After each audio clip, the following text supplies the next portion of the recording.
Добре. Има ли някой от вас конкретен въпрос, който си е подготвил и който би искал да сподели? Виждам един в чата. Най-лесно ще стане, ако се включвате и говорим и обсъждаме. Затова избрах да бъдем през Zoom, а не през Facebook Live. Но ще започна с въпрос, който ни е написала Иляна. Здравейте, моят въпрос е следния. Синът ми, който е на 3 години и 2 месеца, се тръшка, когато не му пускаме да гледа телевизия. Също се тръшка, когато му казваме нещо да не прави, а той продължава. Например, да не тропа по стола с крак или да бута силно.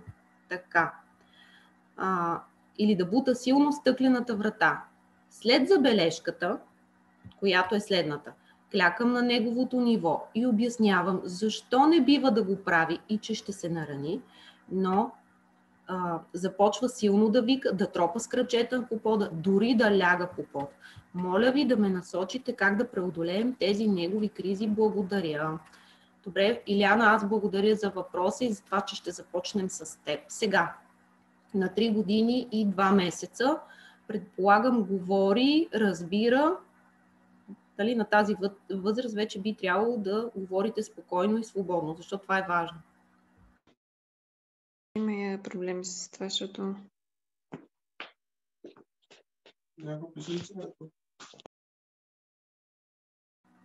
Получава се някакво прекъсване, ми пишете. И при мен прекъсна. Да, много странно. Добре, нека да си видя интернета за секунда. Може би ще пусна...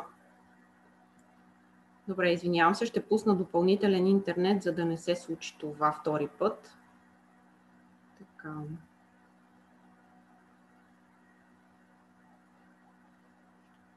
Секунда, трябва да го пусна през устройството допълнителното. И ще се върна на въпроса. Това е риска на живото предаване, както се казва. Така. Добре. Момент да ме намери. Хайде де. Добре, би трябвало сега да ме чувате и да няма. Така. Сега започвам с въпроса на Иляна, който ми избяга. Искам да си го върна, да го намеря. Защото са няколко неща в него. Добре, каквото запомних, защото не мога да го видя. Ето това е идеята да дискутираме. Така. Сега, за телевизията. Искам нещо да обърна внимание. Нормално е, първо, защо изобщо има тръшкане? Хайде оттам да почнем, за да разкрием картината. Тръшкането е, за всички е ясно, че детето го прави, защото не получава това, което иска. Само, че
така, и аз ще си...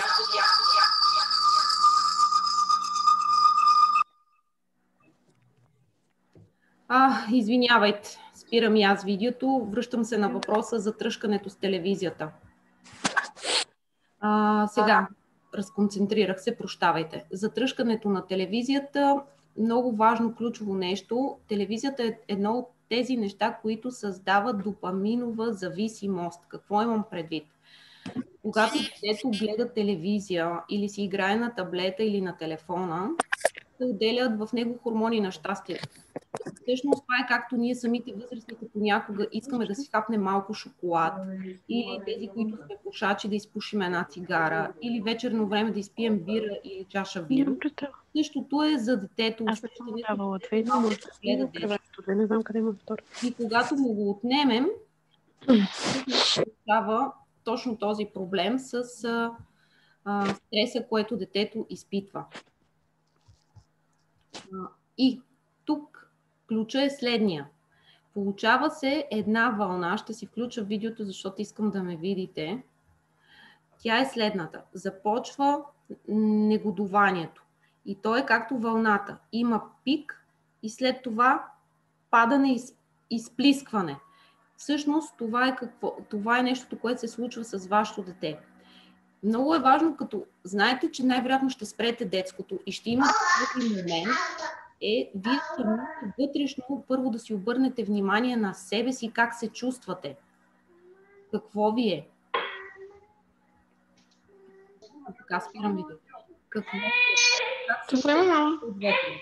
Защото във всеки един момент, в който вие нямате вътрешното търпение, означава, че няма да може да помогнете на детето. Така че първото нещо в тези ситуации, какво да направите е поглеждате себе си, как се чувствате, изнервени ли сте, напрегнати ли сте, досадно ли ви е, изморена ли сте, нали, говоря за дамата, която пише. Защото първо трябва да помогнете на себе си, за да имате търпението да помогнете и на детето. Това е много ключово. Тъй като когато настъпи този срив или това тръшкане, мрънкане на доволство, ние започваме уж да се опитаме да се справим с детето и да му помогнем, но всъщност се опитваме да прекратим неговото недоволство, за да помогнем на себе си. Тъй като най-често ние самите изпитваме някакъв вид раздразнение или неудобство. Под всякаква форма може да изпитаме различни емоции. Затова първо към себе си. Къде сте вие? Какво изпитвате? Как може да си помогнете? И ако се чувствате, че това ви напряга, просто дори го кажете на глас. Виждам, че сега наистина ми предстои тежка задача, напрегната съм, нямам търпението да я понеса. Дори ако си го кажете, с това ще си помогнете вие самите да си вербализирате какво чувствате. Към детето подхождате с ключово разбиране. Наистина, виждам те, че те ядосва това, че спрях телевизора. Разбирам те, че би искал да гледаш още цял ден, ако може. Сигурно си разочарован. Или не ти е приятно, когато аз ти отнемам свободата да гледаш колкото ти искаш. Тук целта е да назовавате чувствата, които изпитва детето ви и нуждата, която има. Защото тук така му помагате то да се освободи от тези чувства, да се почувства разбрано. Това е много важно, а не да ги потъпкаме, не да му кажем спри да се ядосваш, спри да се напрягаш, спри да нервничиш, цял ден гледа видео, вредно е за очичките, примерно и така нататък. Тук целта е да оставим детето да премине през неговата вълна, като знаем, че тази вълна ще отмине и тя ще има изплискване. Разбирате, тя ще има връх и след това ще се разплиска и ще се отшуми. И вие имате ли търпението да я понесете? Няма умение, няма техника, която да спре тръшканията на децата. Има умение как вие да се справите с тези тръшкания, как вие да минете през тях. И това умение се тренира всеки един ден от вас самите. Не е лесна работа, но е свързано, пак казвам, първо вие към себе си да се обърнете и след това към детето. И когато мине срива, може да трае 10 минути, 15 минути, бъдете там, бъдете просто като наблюдатели и присъстващи. Ако детето не иска да ви гушка, тършка се по земята, блъска, удря, да, наистина виждам колко си разстроен, виждам как имаш нужда да удряш с ръце и крака, напълно те разбирам. Позволете на детето и да изживее своя стрес. Това ви е всъщност целта като родители. Вие сте тези, които да понесете товара. За това сме в тази роля. И не се плашете. Това няма да е поведение, което ще се затвърди. На тази възраст между 2 и 4 те все още се учат изобщо на емоции, какво изпитват, как да ги извадят. И когато отмине емоцията, тогава може да седнете с детето и да му кажете: аз видях колко се разстрои, че не продължихме с твоето детско. То ще ви каже най-вероятно: да, наистина, да, зная. Следващия път, вместо да плачеш, може да ми кажеш: мамо, разстройвам се, че трябва да го спра. Бих искал да гледам още. Нали, да му дадем посока на това дете как то самото да се справи. Същото важи с това, че в примера, който Ивелина ни даде, за блъскане на детето да се самонарани, да си блъсне главата в пода, това всъщност е израз наистина на вече детето е безсилно, проявява автоагресия и към себе си. То в този момент е толкова обляно от емоциите, от хормоните, които му се вливат в нервната система, че е неадекватно. Наистина няма смисъл да му говорите, да му обяснявате. Може да сте при него присъстващи и да си подсигурите единствено сигурността, че то няма да се нарани. Надявам се, че успях да отговоря на дамата основни неща. Исках и по-общ да ми е отговора. Сега, вероятно ще пропускам някой въпрос, но за целта, който иска да му отговоря, също да се включва с звук. Виждам въпрос на Стеляна Иванова. Здравейте, моята дъщеря става на 2 другата седмица, но вече изпада в страхотни кризи. В общи линии абсолютно нищо не може да се каже. Реши ли да е боса, е боса. Реши ли да не иска да влезе в банята, не иска. Никакъв начин не намирам в тези моменти да повлияя на ситуацията. Всички съвети за вербално общуване не ги виждам приложими в такава ситуация. Така, сега, влизането на 2-годишната възраст до към 3 е много специфичен период. Доскоро това дете е било бебе и единственият начин да постигне това, което иска, е било чрез плачене, мрънкане и различен вид, нали, изразяване през звука.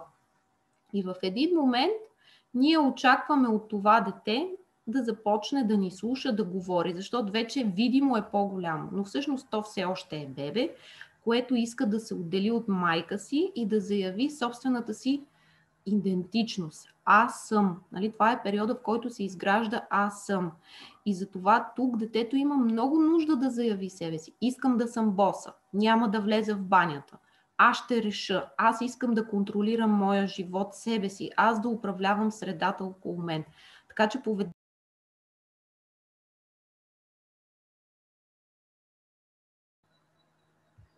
че поведението на детето ви е абсолютно адекватно за това, което прави. В тази връзка какво може да направите? Вие сте усетили, думи не работят. При малките деца най-много работи, особено към тези към 2-годишна възраст, игровия подход. Защо? Защото играта е света, в който те живеят. Ако искате да я накарате да се обуе, не казвате: хайде, мамо, ела да обуем обувките, защото реално може да предизвика: не искам, за нея това звучи като заповед. Ами, влезте в ролята на обувки. Аз съм 2 малки обувчици и викам 2 крачета да се мушнат вътре в тях. Нали, давам ви такъв пример. Или банята. Продължете играта, която играе детето в момента, за да стигне в банята. Това е идеята, да играете с детето.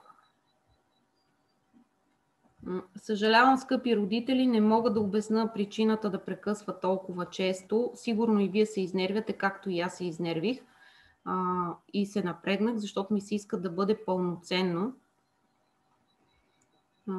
И наистина съжалявам. Правя каквото зависи от мен. Пенка пише: аз 2 породени деца съм на 4 и на 2,9. Сънят и на обяд и вечер е голяма драма. Първо започва лигавене, после тръшкане, опако поведение и на двамата. Четем книжки, пеем, затишие, съгласие и после наново. Останах без тактики вече. Сега, съня е друга тема, свързана как да приканим децата да легнат. Има, може би това трябва да е отделен вебинар, но ще ви дам няколко насоки. Сънят много зависи как ви е минал деня и дали децата ви са преуморени. Ще ви дам пример с моите деца, които са трички. Най-голямото е на 4,5, средната ми е почти на 3 и най-малкото е на година и 2 месеца.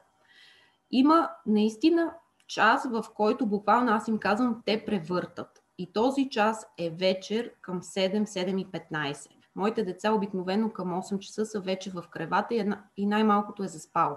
Но към 7 часа децата са вече буквално изтощени емоционално и физически от целия ден. И ако ние с мъжа ми не се погрижим те до 8 без 15 да са в кревата, говоря малко по-големите, рискуваме тяхното приспиване да продължи до 9:30. Ако успеем в 8 без 15 да ги сложим в кревата, където тихичко да си говорим приказки, пак да си поговорим, пак да има този момент на общуване, децата успяват да заспят спокойни в 8:30. Сложиме ли ги в 8 часа, 15 минути по-късно, приспиването ще бъде до към 9. Сложиме ли ги в 8:15, приспиването ще бъде до към 9:30-10. Така че при малките деца изключително важно е всяка една минута, особено вечерно време, с която вие, ако прекрачите техния, режим или момента на лягане, всичко оттам няма значение какво правите. Децата са преуморени. Така че за всяко детенце е различно. Има значение тези деца спят ли на обяд, доколко часа спят на обяд. Или ако не спят, кога стават сутрин, кога лягат вечер. Какво правят? Излизат ли много навън? Играят ли? Защото за да имат здрав сън, децата имат нужда от много физическо разнообразие. Какво имам предвид? Това да излезем навън на разходка е еднообразно движение. Има нужда от катерене, тичане, скачане, да се измори по неравни повърхности, наклон, нагоре-надолу, за да може тялото да се измори, не само ума. Една от предпоставките също детето да заспи е да бъде с изморено тяло. И това, че ние сме в момента в зимния период и след обед не могат да излизат децата, също им оказва влияние. Тоест, съвета ми е, обръщайте внимание на целият ден как е протекал, следете моментите, в които децата ви буквално, виждате ги как стават емоционално по-разстроени, по-лигавещи се. Това означава, че сте минали периода за лягане. Това е на този въпрос. Иска ли някой да се включи с звук, за да ще ми бъде и на мен по-лесно да ви давам отговор или да ми напишете друг въпрос? Пенка, благодаря. Надявам се, че ти отговорих. Да, написа ми благодаря. Добре. Някой иска ли с друг въпрос да се включи? Защото доста въпроси ми избягаха от това прекъсване. Аз през цялото време се опитвам да включа алтернативния си интернет, за да имам застраховка да не се случи това втори път. Така. Знаете ли, много често ме питат в курсовете, които водим, как ние самите като родители да се справим с нашите емоции, защото ако имаме търпение и спокойствие, ще можем да овладеем емоцията на детето си. И това е тема, която и мен ме вълнува. Ще кажа няколко неща за нея и след това ще продължа да отговарям на въпросите. Снощи слушах един вебинар, ще ви го пратя в линк към страницата ни, който ми е препоръчан от една дама, с която работя. И в този вебинар се казваше, че 47% от хората прекарват времето си някъде в мислите си. Тоест, половината ни ден ние не сме присъстващи, не сме тук и сега въобще в тялото си, в ситуацията, а сме обикновено в бъдещето или в миналото. Какво трябва да направим, къде трябва да отидем, колко имам да сготвя, да изчиста колко работа имам, кой ме притеснява и така нататък. Разликата с децата ни е, че те са през цялото време тук и сега и живяват само сега мига. И когато ние се опитаме да им обясним, че нещо трябва да направим, защото еди какво си, те не могат да мислят като нас. Не са готови на тази възраст физически да правят тези логически връзки. И всъщност се получава един огромен сблъсък между нашите нужди и техните нужди. И това, че ние не сме присъстващи в ситуацията, в собственото си тяло в момента, много често ние не усещаме, че започваме да се ядосваме. Разбирате ли? Вече сме ядосани, но сме преминали момента, в който сме могли да си хванеме ядосването. Тоест, ако сме по-присъстващи, ако сме тук и сега, не в мислите, не в това, че бързаме, имаме задачи, ще можем много по-бързо да усещаме кога в нас се надигат емоции, с които вероятно ще трябва да се справим. Да подишаме малко, да се разведрим, да си кажем, ох, напрягам се, тази ситуация ме изнервя, имам нужда от малко почивка. И има упражнения, които водят към това да сте по-присъстващи, а те са най-елементарни. Да си обръщате внимание какво чувствате в момента, къде сте, какво чувате, студено ли ви е на кожата или не, усещате ли вятър, усещате ли миризма, какво напрежение има във вас, има ли, къде се намира в тялото, може ли да го оцените от скалата от 1 до 10. Това ви помага да се връщате в себе си. И ако го правите всеки ден, по няколко пъти съзнателно, тренирате себе си да сте присъстващи и да си обръщате повече време на сигналите на тялото. Така ще може по-адекватно да контролирате своите емоции и всъщност да показвате на децата как да го правят. Така, връщам се за въпросите. Galaxy пише, само секунда. Дъщеря ми е на 2 години и 4 месеца и когато не се съгласа с нея, откаже да отида до дадено място с нея, например до магазина, който тя иска или не отваря пакета с бисквити, който съм ми купила, започва да се тръшка, да сяда на улицата. Какво мога да направя при тези ситуации? Вижте, каквито и да са ситуациите, подходът е, както казах в самото начало. Първо, разбирам, че много искаш тези бисквити и нямаш никакво търпение сега да ги искаш веднага да ги изядеш. Виждам те, че много се разстройваш. И ако сте преценили, че тези бисквити ще ги яде вкъщи, това е, зная. Изчакайте и да мине тръшкането. Бъдете до нея, не я оставяйте. Ключа е да сте си до детето и да му позволите да си премине през емоцията. Това е. Няма как да я убедите, има просто да изчакате да мине емоцията. Ако се тръшка я на улицата и вас това ви притеснява, гушнете я, преместете на място, на което сте спокойни. Ако позволява мястото, седнете до нея, клекнете и я изчакайте. Нали, преценете. Абстрахирайте се от хорските погледи, от хорското мнение. Детето ви в момента най-много има нужда от вас да сте тук и сега, да не се влияете от неговата емоция. Дори в момента, в който то се тръшка, клекнете до него и си мислете как се чувствам аз. Това напряга ли ме, изнервя ли ме, срам ли ме, възмущавам ли се? Ох, имам ли търпение да го понеса това тръшкане за пореден път днес? Нали? Обърнете си внимание на себе си. Това се казва да си дадете емпатия, за да може да дадете емпатия на детето си след това. Това е така, че... Това е, може би, отговор, който искам да дам за всички ви за конкретна ситуация. Така, здравейте, дъщеря ми е на 3 години, непрекъснато като нещо не стане на нейната, почва да плаче и да ляга на земята. Вероятно е видяла, че това е начинът, по който ви привлича вниманието и понеже не знае как да си изрази по друг начин недоволството, е намерила този начин. И тъй като вече е на 3 годинки и има малко повече знания и може малко повече да ви разбере. Когато се случи тази ситуация, изчакайте да си се изтръшка и разплаче, бъдете отново с мекота, присъстващи до нея и когато мине, направете разговор. Видях, че ти много се разочарова, че не ти дадох да си облечеш, например, синята блуза, настоявах да си с червения пуловер, защото е студено. Зная, че в такива ситуации искаш да стане това, което ти си преценила. Следващия път, вместо да се тръшкаш, кажи ми, мамо, не ми е приятно, или мамо, разочаровах се, или иска ми се, мамо, аз да реша какво ще облеча. Тоест да дадем идея, поведение на детето, което да има. Така, моят син е на 2 години и 3 месеца и се интересува от 2 неща – трамвай и асансьори. Всеки път, като го поведа в посока различна от трамвая, започва да бяга, да се тръшка или да се бие. Не иска да ходи нито на детски площадки, нито в паркове, нито до каквото и да е било. Сега, Даниела, имам група, казва се игрови схеми. Това важи за всички ви. Потърсете на осъзнати родители на страницата или в интернет. Нали, като напише, не в интернет, извинявайте, във Фейсбук, игрови схеми. Малките деца най-често до към 3 годишна възраст, но и до към 6, 7, даже и по-натам, проявяват повторяеми модели на поведение в тяхната игра.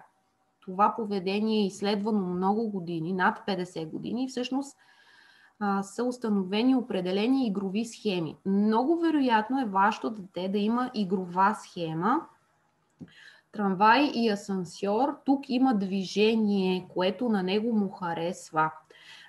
Влезте в групата, разгледайте игровите схеми. На 26 декември ще правя вебинар на тази тема, безплатен. И тогава ще мога да отговоря на много въпроси. Но тук това, което ми хрумва е, вероятно има схема, траектория, движение на тялото. Въпросът е, че той иска да бъде в превозно средство, трамвай или асансьор. Бих ви задала въпрос дали в тролей или кола също обича да се вози. Така че не се притеснявайте, че в момента не иска детски площадки, паркове. Той е обладан от този си импулс. Следвайте го. Детето учи по този начин много неща, дори и вие да не го разбирате. Но ако е схема, траектория, което ми звучи, вероятно е това. Иска ми се, пишете там в групата малко повече да ви разпитам конкретно какво прави, защото има значение, за да ви отговоря.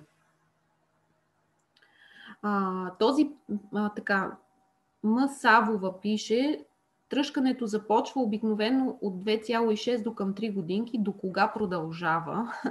Много е специфично до кога продължава. Няма начало и край, но някъде между втората и третата година наистина е осезаемо. Обаче има значение дали това ще стане навик, поведение. И тук вашата роля е ключова, защото едно действие, когато се повтаря многократно, то става навик. А навика също, когато продължи дълго време, става характер, черта на характера. И нашата роля е, след като отминат тръшканията, в спокойна ситуация говорим с детето. Видях, че много се разстрои, видях, че много се натъжи, видях, че беше много объркан. Следващия път, вместо да се тръшнеш и да плачеш, ела ми кажи: мамо, разстройвам се, мамо, искам еди какво си. Ще ви дам пример. Синът ми на 4 години, казвам му, тръгваме си от детската площадка, това беше лятото, и той ми казва: ти си лоша, мразя те. Вместо да му се скарам за неприличните думи, вместо да се обидя как може така да ми говори, аз клекнах, хванах го и му казвам: виждам, че ти си изключително тъжен, че трябва да си тръгнем от площадката. Виждам гнева ти. И той се разплака, защото наистина беше тъжен, не искаше да си ходи, не знае как да го каже. Знае обаче, че когато използва такива думи, аз веднага ще реагирам. Просто той търси моята реакция. След като отмина ситуацията, сядам и говоря с него. Виж, когато си тъжен или гневен, не обиждаме с тези думи. Казваме: гневен съм, тъжен съм, не искам да си ходя от площадката. И лека по лека детето се научава какво да прави, когато изпитва тези емоции. Така му помагате да насочите поведението в посоката, която искате то да бъде. Надявам се, че отговорих на въпроса на госпожа Савова. Цветелина пише Кара Василева: синът ми е на 2 години и половина и има едно изразено агресивно поведение, когато не е удовлетворен. Удря всички, хвърля си играчките, просто следва модела, удрям, блъскам. Забелязвам, че го прави отново, когато не му обръщам внимание, когато работя, удря и бута баба си, но и навън, когато някой дете не му даде, например, да му види колелото, той веднага прибягва към физическа агресия. Зная, че е нормално за възрастта, всеки път говорим, но това не помага. Губя контрол и му се карам. Сега, няколко неща ще използвам ситуацията последния начин. Детето го прави, когато работите. При малките деца до 6-7 годишна възраст изключително силен е страха от изоставяне. И всеки път, когато нашето внимание не е 100% към тях, а е някъде другаде, в компютъра или в телефона, или в това, че говорим с партньора, другия родител или с баба или приятел, няма значение, те веднага го регистрират. И идват да привлекат вашето внимание, за да са сигурни, че вие сте на тяхно разположение. Това, си го представете, е нещо, което се контролира от нервната им система и от гените им, защото те физически зависят от това, за да оцелеят. Затова търсят вашето внимание. То е много силно нещо вътре в тях.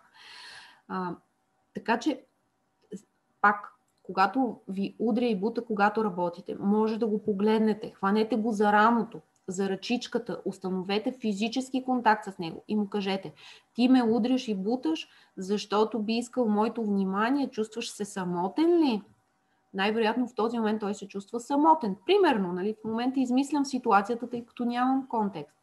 Добре, вместо да ме буташ и удряш, което ме боли, кажи ми: мамо, искам внимание, тъй като е малък, с кратки и ясни думи. Същото вероятно го прави с баба си,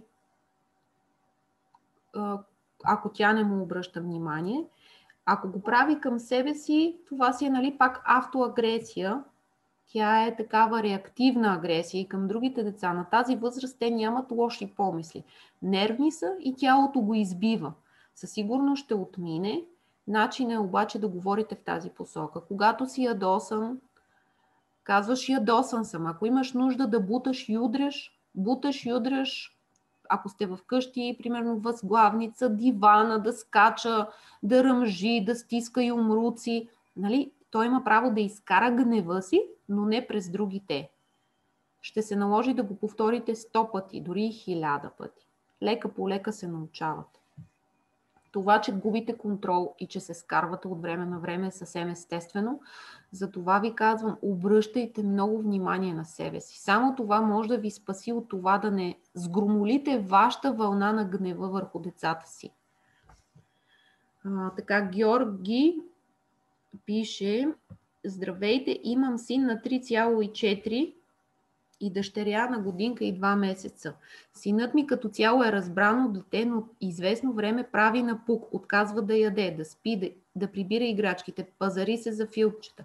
Четем много книжки, говорим, играем, но сме затворени под карантина от 2 седмици и нещата ескалираха. Моето питане е във връзка с наказанията. Аз съм за умерени наказания, отказване на любими неща. Според вас удачни ли са в такъв момент? Ще ви дам за наказания и награди, защото винаги двете неща върват заедно. Наказанието и наградите са свързани с условност. Ако ти правиш това, което аз искам от теб, ще получиш каквото искаш. Тоест, аз ще те обичам, когато си такъв, какъвто аз искам. Ако не си такъв, какъвто аз искам, т.е. правиш неща, които не са позволени според мен, аз не те обичам и на теб ти се забранява, ти си ограничаван или ти се карам. И всъщност създаваме условна любов между нас и децата ни, което къса връзката на истински авторитет, на истинско доверие. Работят тези методи на награда и наказание. Голяма част от нас сме ги ползвали и ги ползваме. Работят сега, веднага бързо дават резултати. И затова, когато сме безсилни, обикновено ги прилагаме. Въпросът е: ние искаме моментни резултати, които са краткосрочни, или дълготрайни резултати. И слушането на детето, нали, така нареченото детето да ме слуша, да дойде през сърцето и през истинско желание от негова страна да ви сътрудничи, или през страха. Защото наказание, където има, като наказанието бива отнемане на нещо, забрана, игнориране, това да му се скарате, например, също е вид наказание. Те управляват детето през емоцията страх. Искаме ли през страх да управляваме? Нали? Това е въпросът, който да си зададем. Наградата пък е, пак ви казах, условност. Бъди добър и ще ти дам награда. Слуша ли за Коледа, за да получиш подаръци? Ето ви модел, който е развит в обществото.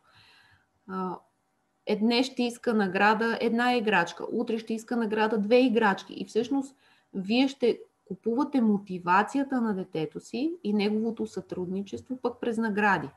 И когато нямате неговото сътрудничество, ще отнемате тези награди. И влизаме в наистина един порочен кръг. Всеки сам за себе си да прецени какъв път иска да избере. Пътя без награди и наказания е бавен, труден, изисква търпение и енергия, но резултатите са гарантирани в дългосрочен аспект. Тогава има разбиране, емпатия, умение аз, възрастния, да боравя с моите емоции. Да, на моменти ще се ядосвам, на моменти ще се карам на детето си, след това ще се връщам в тези ситуации, ще ги преработвам заедно с детето си, когато и то е спокойно, за да може и мен да ме чуе. И това е бавен и постепенен процес. Така, Ирина пише, как да науча дъщеря ми да ходи хванати за ръка навън? Зависи на каква възраст е, защо искате да е хваната за вас за ръка, къде да бъде хваната за ръка, когато пресичате, през цялото време ли да бъде и така нататък. Така че тук има много неща, които бих ви попитала, за да мога да ви отговоря. Хващането за ръка за децата обикновено е ограничение на моята свобода. И много от тях не искат да бъдат хванати за ръка. Търсете вариант през игрови подход отново. Ние сме сега, ако примерно, давам пример, сега средната ми дъщеричка в момента е запалена по приказки за Баба Яга, Кумчо Вълчо, Червената шапчица. И аз ако й кажа, аз сега съм Баба Яга, или примерно аз сега съм бабата на Червената шапчица, а ти си малката червена шапчица и двете заедно сме излезнали на разходка в гората, ще берем цветя, хайде заедно за ръчичка да подскачаме, дъщеря ми ще се хване за мен за ръка 100%. Първо, защото използвам нейния интерес. Второ, защото използвам нейна игрова схема. Тя обича да подскача, да се движи, да се катери. Така че съчетавам две неща. Давам пример с моето дете, за да бъда по-ясна. Стефан пише, дъщеря ми отказва да спи в нейното си легло с мен вечер. Четем приказки, гушкаме се, говорим се, но в момента, в който загася лампата, става и отива при баща си. Ако започна да й обяснявам или да се опитвам да я спра, започва да се ядосва, да се тръшка, да ме бута. На обед без проблем заспива с мен, но вечер абсурд. Мога ли да направя нещо или е по-скоро фаза? Ами зависи колко е голяма дъщеря ви, защото обикновено някъде към 3 годишна възраст, може и малко по-рано, момиченцата се залепят страшно много за бащите си. Това е съвсем естествен етап в тяхното порастване. Така че нуждата...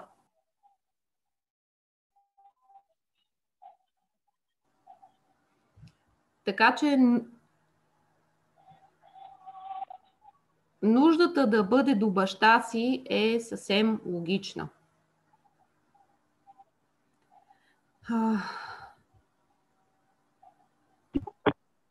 Сега вече ме чувате, нали? Добре.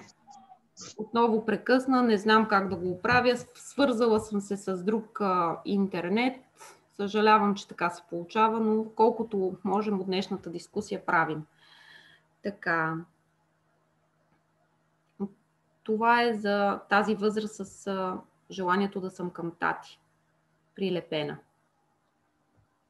Другото, което може би да отговоря още на дамата, ако усеща, че вие напрягате да заспи, хайде сега да заспи, мамо, хайде стига си се въртяла, тя търси, може би, в баща си успокоението, че той няма да я напряга да си легне, затова иска да излезе извън вас. Добре, други въпроси, моля пак да си ги зададете, защото когато прекъсне и въпросите ми изчезват. Може ли съвет за тръшкането сутрин преди детска градина? Пропуснахте го по-горе. Да, Ралица, благодаря ти, че го писа, аз го видях. Сега тръшкането сутрин преди градина е много специфично. Трябва да има причина защо това дете се тръшка. Не мога да ви отговоря еднозначно. Пишете ми на лично съобщение. Всъщност всеки, който иска някакъв въпрос, който аз не успях да покрия, пишете на лично съобщение през страницата на Осъзнати родители. Има причина вашето дете... Как бих могла да задам въпроса си, да получа отговор от водещата, тъй като аз не я чувам? Сега може да го зададете. Аз ви чувам. Здравейте, казвам Сави, детето ми е на година и 3 месеца и от известно време проявява някаква агресия. В смисъл, а, ако нещо не му се угоди, идва. Какво прави?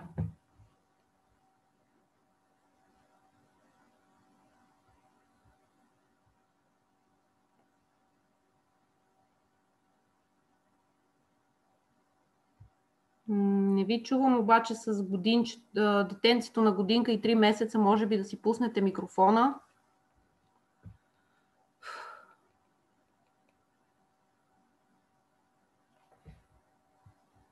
Добре, докато жената си включи микрофона, съжалявам, че така се получава. Чувате ли ме? Да. Какво прави, казахте? Почва да... Какво прави към себе си? Хвърля се назад? Удря. Да. Година и 3 хвърля месеца. се назад, скуби си косата. Да. Точно така. Да. Дърпа си ушите. Да, разбрах. И тя моята е на година и 2 месеца, най-малката, и прави същото. Това е, както ви казах, реактивна автоагресия. Нервната й система в момента, в който тя е недоволна, трябва да го изрази под някаква форма целият стрес, който минава през нея. Тоест, това е съвсем нещо, което минава през нея. Единственото, което може да направите, е да сте до нея, за да й гарантирате, че физически няма да се нарани. И назовавате следните думи. Виждам те, че се ядоса, например, че ти взех от ръцете молива, който е остър, например, за да я предпазите. Виждам, че се ядоса, че ти взех молива, би искала да играеш с него. Разбирам те, че си разстроена в момента. И я гушнете. И изчакайте да й мине плача и тръшкането. Или следващия път. Виждам, че ти стана неприятно, че ти казах да не си хвърляш храната от детето. Да, така правя. Това е. Доста повече, но пак си има агресия, която се надявам да отмине. Да, ще отмине. Важно е вие да назовавате нейните емоции, които тя изпитва в момента според вас, и да търсите причината за тези емоции. Защото така постепенно и давате знания за това, което усеща.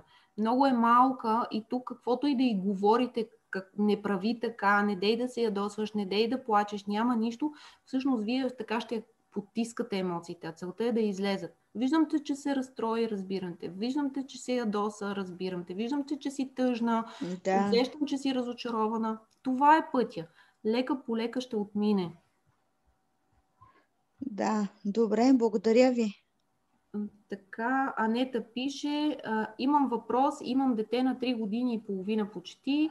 Сутрин, когато мъжът ми излиза на работа, започва да се облича и да реве и да се тръшка да заминава с него. Винаги е много драматично. Има рев, тръшкане, отнема доста време, докато се успокои. Струва ми се, че не иска да ме чува какво и обяснявам, опитвам се да успокоя, обяснявам. Използвайте ситуация, когато детето е спокойно и седнете с него да поговорите. Например, виждам, че всяка сутрин, когато тати тръгва за работа, ти изключително много се разстройваш. Така ли е? Да, най-вероятно ще ви отговори. Сигурно си тъжен, че не можеш да отидеш с него. Сигурно искаш да прекарате повече време заедно. Водете детето с такива въпроси, за да му дадете възможност то да сподели как се чувства. То може да каже, да, искам да си играем, не искам тати да си тръгва. Вероятно ти е много мъчно за него. Да, може тук детето да почне да плаче. Да, мамо, виждам, наистина и аз го усещам. Да помогнем първо да излезат емоциите. След това може да го попитате. Добре, какво би искал да правиш с тати най-много? Ами искам цял ден да си редим, например, конструктор или каквото и да е. Поговорете за това какво би правило детето с тати, кои са хубавите и интересни неща. Поговорете питайте го, какво може да направим, така че да се чувстваш по-добре сутрин, когато тати излиза. Тоест да ангажирате детето то самото да участва в решаването на този казус. Искаш и когато тати сутрин преди да излезе да прекарва с тебе, например, 10 минути, в които играете на твоята любима игра. Може да е нещо такова, може вие да му го предложите. Искаш ли с тати сутрин преди да излезете да си направите списък на игрите, които ще играете, когато той се върне и да измисляте примерно по 3 игри. Например, четене на приказка, рисуване и така нататък. Тоест, тук да помогнем на детето да се усети разбрано, да му дадем светлина в тунела по този начин и да го насочим да мисли за решение. Как мога да се справя с тази ситуация, като използвате и него самото. Това е като отговор. Включете детето в този процес. Това е най-важното. Добре, друг има ли някакви въпроси? Следващия път ще се опитам да не бъде такъв ад тази среща, чисто технически.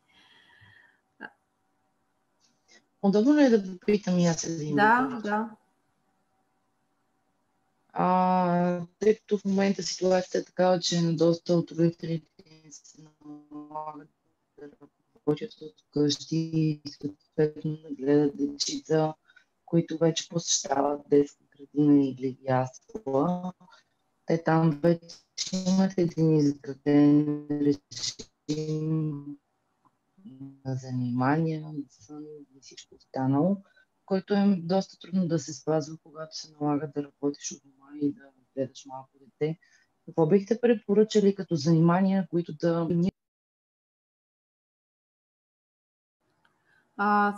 Сега, за занимания ще ви дам следното.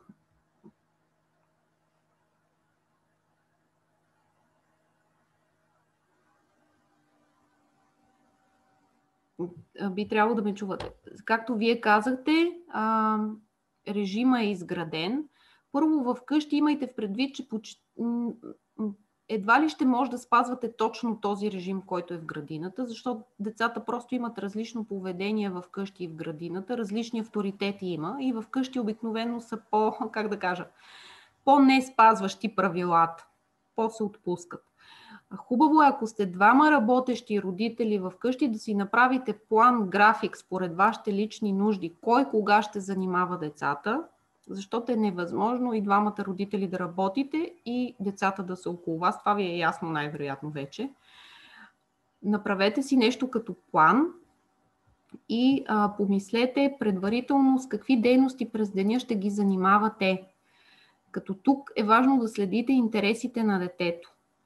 Какво му е интересно. Например, и да редувате активна игра и игра, която е тиха и спокойна. Какво имам предвид под активна игра? Игра, в която детето скача, играе, движи се.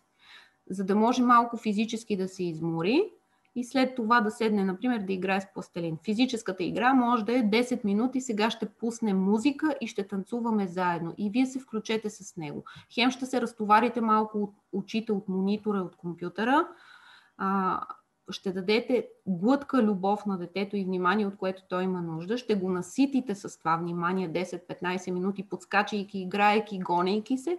И след това то самото ще е много по-склонно да седне, например, до вас на масата, да играе, например, с пластелин или с кинестичен пясък или вода с брашно или каквото прецените, нещо, което да е през ръцете и да е тиха и спокойна игра. И просто трябва да редувате.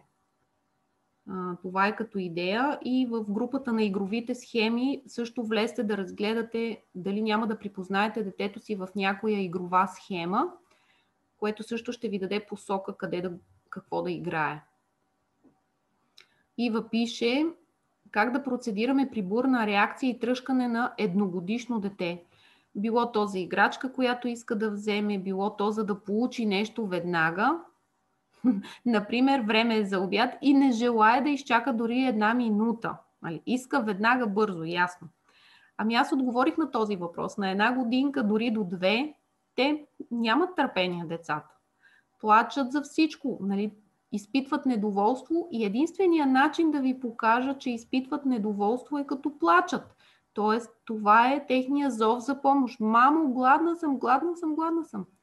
Така че това, което вие правите е, да, виждам, че си гладна, виждам, че нямаш търпение. И се въоръжете вие с търпение. Дори си кажете, изнервям се, не издържам вече, много реве това дете. Кажете си го на ум, за да си помогнете на себе си. Постепенно детето ще започне да има търпение. Всеки ден по-малко. Но без реплики, спри, не дей да плачеш, чакай малко, успокой се. Това са неща, които не им помагат със сигурност, даже ги възпират. а просто назовавате. Виждам, че нямаш търпение, виждам, че вече се ядосваш, виждам, че и ти се напрегна, аз също се напрегнах, правя каквото мога. Това е. Моля, кажете нещо за паниката, която обхваща майката на несъзнателно ниво при истерия на детето. Аз ставам неадекватно и само искам да спре на всяка цена, а също така искам близките да не се занимават с нищо друго, а да помогнат. Ако влизате в състояние, в което не издържате психически и дори ви идва да си запушите ушите и да блъскате, да крещите, нали, ако сте в някакво такова тежко състояние, най-доброто нещо, което може да направите, е да се отделите от детето си физически.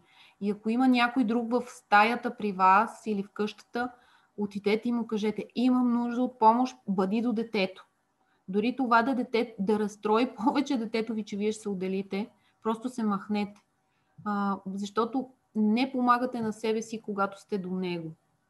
Ако няма кой да ви помогне в тази ситуация, сама сте, просто си говорете, докато сте до детето. Много съм изнервена, не издържам, този шум ми пречи, искам веднага да спре, напрягат ми се ушите, цялото същество в мен трепери, не знам как да се справя, имам нужда от помощ, идва ми да креща, идва ми да блъскам, идва ми да не знам, не издържам. Разбирате, говорете си дори вербално на себе си, това по-ще помогне, отколкото да мълчите, да таите, да го държите в себе си, защото това ще се излее в един момент най-вероятно върху детето. Просто си говорете. Това бих ви дала като съвет, защото докато си говорите, вие вентилирате и помагате на емоцията да излиза. Прегърнете се силно в този момент. Нали? Прегръдката също, това, че се хващате, прегръщайки се с ръцете около себе си, милвайте си главата, дишайте, ако трябва, застанете и подскачайте на едно място. Нали? Направете някакви странни физически действия. Това също ви помага да се върнете в тялото си. Това е като някакъв съвет как бързо да излезете от ситуацията. Така. Ралица, за тръшкането сутрин преди детска градина, както казах, пиши ми на лично съобщение, защото няма да мога да отговоря така. Трябват ми повече данни. Още един въпрос избирам, защото времето ни свърши. Бяла пише: моля за съвет. При първо посещение на детска градина ми казаха, че трябва да тръгна веднага и се опитваха да засилят детето на годинка и 10 месеца. Той видя, че излизам. Така не можах да му обясня, че ще се върна след малко. Повтаряла е: мама, ще дойде през цялото време. От тогава обаче, когато се изнерви или трябва да изчака за нещо, започва да повтаря през плач: няма я мама, няма да дойде. Не мога да му обясня, че съм до него и винаги ще бъда до него. Не мога да го успокоя. За съжаление, това, което усещам от думите ви, че най-вероятно детето ви се е травмирало от тази ситуация и в момента всяка една такава емоция той свързва с това, че ви няма, липсата, и тук това, което усещам, е малко разрушена връзка, доверие. Не знам дали в момента, предполагам, опипвам на база това, което сте ми написали. Тоест за детето е необходимо да мине малко време, за да се изгради отново връзката доверие аз-мама. Така че не се притеснявайте, бъдете до него, говорете: зная, мамо, виждам те, че си стресиран, виждам те, че те е страх, виждам те, че си оплашен, тук съм до теб, мама е до теб. И постепенно, колкото повече сте с него присъстваща, колкото повече му обръщате внимание, реагирате, давате му вашата любов, постепенно ще си възвърнете тази връзка и доверие. Но това ми звучи, тези реплики, като детенци, което много се е травмирало. И в момента може да отнеме месеци, да не се стряскате. Може да отнеме дълго време, за да го преодолее. Така, и още един въпрос от Дарио. Синът ми е на 2 години и 3 месеца. Има приятелче на 2 години и 6 месеца. Много се обичат, но и спорят за играчки, дърпане, писъци и така нататък. В тази връзка имам уебинар "Конфликти между децата". Ще потърсете го в страницата на Академия за родители. Аз също ще го споделя и на стената на Осъзнати родители. Там много съм говорила за конфликтите, за играчките, за конфликти между братя и сестри. Така че дълга е темата, няма смисъл сега да я захващам. Така. Ще има ли запис Евгения пише, да, ще има. Срещата не беше в желаното качество, което се надявах да се получи от техническа гледна точка. За следващия път ще се постарая повече да подсигуря да не прекъсва, каквото зависи от мен. Благодаря ви, че изтърпяхте тези накъсвания. Благодаря ви, че бяхте до край. Не успях да отговоря естествено на всички въпроси. То не е и възможно, близо 100 човека сме. Но всеки, който иска негов въпрос да си получи индивидуален отговор, пишете ми във Фейсбук, пишете ми на имейл. Аз правя консултации безплатно, по 2 с всеки родител. Тоест, чуваме се с вас, изговаряме каква е ситуацията, защото обикновено ми трябва много повече информация от това, което сте ми написали. Измисляме с вас така наречен план за действие, съвместно давам ви стъпки, след което вие го тествате 1-2 седмици и ми пишете какви са резултатите, какво се случва, за да можем да надградим. Много са специфични нещата и винаги има причина за поведението на вашето дете. Това, че то се тръшка и е нервно, защото има неудовлетворена нужда. И нашата цел е да търсим тези нужди и да търсим варианти как да му помогнем да си удовлетвори нуждата. Това е пътя към помагане на децата с тези ситуации. Благодаря ви. Може ли да публикувате групата за игрови схеми? Линк към групата. Излизат ми само уебинари в търсачката на Фейсбук. Госпожо Савова, ще го публикувам в страницата на Осъзнати родители сега след малко, като спрем, линк към групата. Но ако влезете на страницата на Осъзнати родители и видите групи, има няколко групи, които съм създала. Една от тях е игрови схеми. Вътре ще може да намерите информация. Благодаря ви. Очаквам ви следващата неделя отново от 3 часа, като може би ще помисля за друг вариант как да го направим, за да не се прекъсват така нещата. Темата, която вие сте избрали, е децата се дразнят, детето не ме слуша, е следващия път. Всъщност 4 теми този месец са. Първо започнахме с тръшканията, следващата седмица децата не ме слушат, детето не ме слуша. След това имаме на 20 ревността между децата и на 27 е децата се дразнят помежду си. Това е от мен. Георги, не си успял да чуеш отговора ми, тъй като е прекъснало. Пиши ми отново въпроса си и ще мога да ти отговоря лично. Съжалявам, че така се получи. Добре, благодаря ви. Спокойна, хубава неделя от мен. Желая ви наистина всичко добро и ще се видим с някой от вас на лични съобщения, може би по телефон, и с останалите през следващата неделя от 3 до 4. Благодаря ви.